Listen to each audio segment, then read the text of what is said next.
Hello students, आज हम new NCERT से एक्सरसाइज 11.3 का क्वेश्चन नंबर 6 करेंगे। Question number 6, the volume of a right circular cone is 9856 centimetre cube if the diameter of the base is 28 centimetre. Find first part height of the cone, second part slant height of the cone, third part curve surface area of cone. तो इस question में आपसे तीन चीजें निकालने के लिए बोली है, एक हाइट, दूसरा स्लांट हाइट यानी कि एल, और तीसरा curve surface area of cone. और आपको गिवन है वॉल्यूम, तो वॉल्यूम गिवन है और डायमीटर गिवन है। इससे हम सबसे पहले क्या निकालेंगे, हाइट, क्योंकि वॉल्यूम ऑफ कोन का फॉर्मूला होता है 1/3 pi r square h. Volume of cone is equals to 9856 जो कि हमें गिवन है। अब वॉल्यूम ऑफ कॉन का आप फॉर्मूला लिख दीजिए 1/3 pi r square h is equals to हो गया 9856 के इक्वल। यहाँ पर वैल्यू पुट कीजिए, 1/3 पाई की जगह हम डालेंगे 22/7। हमें डायमीटर गिवन है और डायमीटर गिवन है 28 सेंटीमीटर। तो रेडियस हो गया हमारा डायमीटर का हाफ, 28/2 जो होता है 14। तो रेडियस हो गया 14 सेंटीमीटर। तो यहाँ आर की वैल्यू 14 डालेंगे, 14 × 14। एच हमें निकालना है, एच की वेरिएबल की जगह हम एच ही रहने देंगे, इज इक्वल्स टू है 9856। अब इसे सॉल्व करते हैं।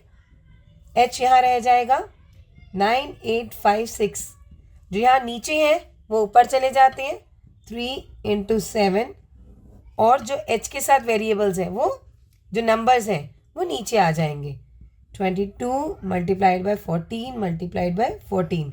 अब हम इसे सॉल्व कर लेते हैं। 7 2 = 14, ठीक है। अब 11 के टेबल से ये कट जाएगा, 11 2 = 22, 11 8 = 88, बचा हमारे पास 10, 105, 11 9 = 99, 6 बचेगा 66, 11 6 = 66।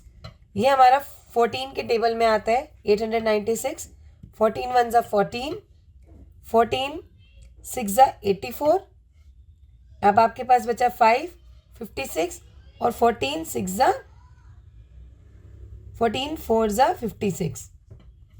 अब हमारे पास बच रहा है यहाँ पर 4, तो अब इस 4 को हम 864 से फिर कट करेंगे, ये बचा हमारे पास 16। तो h आ गया 16 × 3 which is equals to 48। h जो हाइट है वो आ गई 48 सेंटीमीटर।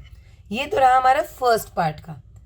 अब हमें स्लांट हाइट निकालनी है, और स्लांट हाइट हमने पहले भी निकालने सीखी थी, जिसका फॉर्मूला होता है L इज इक्वल्स टू √में r² प्लस h²। तो यहाँ पर आप r की वैल्यू क्या लिखेंगे, 14, h की वैल्यू 48, तो 14 का स्क्वायर होता है हमारा 196 एंड 48 का स्क्वायर होता है 2304। अब हम इसे ऐड कर देंगे 196 में और हमारे पास होगा 2500, और 2500 किसका स्क्वायर रूट होता है, 50 का। 5 5 = 25 और 2 zeros है तो यहाँ पे होगा सिंगल ज़ीरो। तो L आ गया हमारे पास, जो स्लांट हाइट है वो है 50 सेंटीमीटर। अब आपसे थर्ड पार्ट में पूछा गया है curve surface area of cone, CS से, जिसे हम शॉर्ट फॉर्म में लिख रहे हैं। तो curve surface area of cone का फॉर्मूला था पाई आर एल, और पाई की वैल्यू होती है 22/7, आर की वैल्यू 14, एल है 50। अब आप इसे सॉल्व कर लेंगे एंड आपको सॉल्व करके इसका आंसर आ जाएगा। 22 × 14 पंजे 14 5 = 70, 700/7। ये हमारा कट सकता है, तो 7 × 100 700, 22 × 100 इज़ 2200। और जो कर्व सरफेस एरिया होता है उसमें यूनिट होती है स्क्वायर में, तो आपका आंसर हो गया 2200 सेंटीमीटर स्क्वायर।